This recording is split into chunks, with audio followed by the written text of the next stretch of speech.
Le comité syndical de l'hôpital Gabriel Touré a initié ce sitting couplé à un point de presse pour prendre l'opinion nationale et internationale à témoin sur l'état de délabrement généralisé de cet hôpital. Aujourd'hui, Gabriel Touré est un hôpital sale, très sale.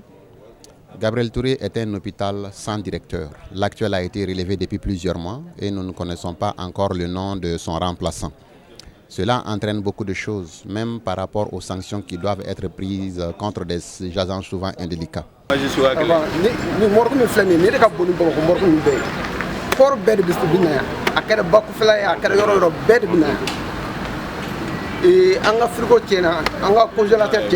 fait 2 mois que nous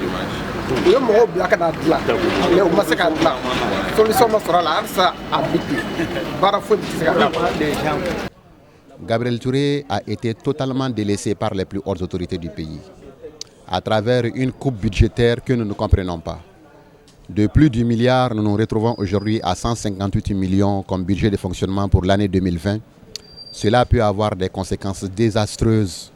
À Gabriel Touré, on nous traite d'hôpital mouroir.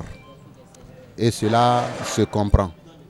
Parce qu'actuellement, des enfants qui meurent comme des rats, des malades envoyés à l'hôpital Gabriel Touré pour qui il est difficile de poser des diagnostics clairs faute d'équipement.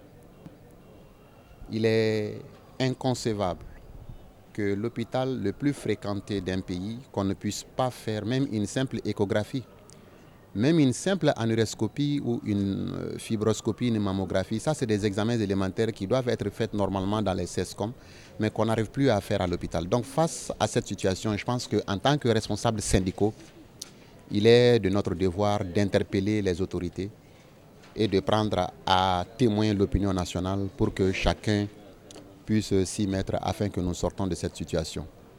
On a aussi d'autres problèmes, ça c'est un problème dû vraiment au traitement même du personnel. Vous savez, à Gabriel Touré, il y a plusieurs catégories de personnel. Il y a des contractuels qui sont payés sur les ressources propres, il y a des fonctionnaires.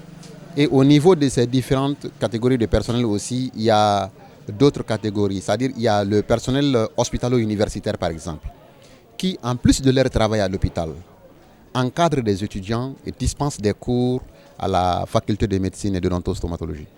Et aujourd'hui, délaisser cette catégorie de personnel, les retirer les avantages que la loi leur confère, je pense que cela est intolérable et inadmissible, en tout cas pour un syndicat responsable. Et nous sommes un syndicat responsable, nous pensons que les autorités doivent agir vite pour rétablir ce personnel dans ses droits.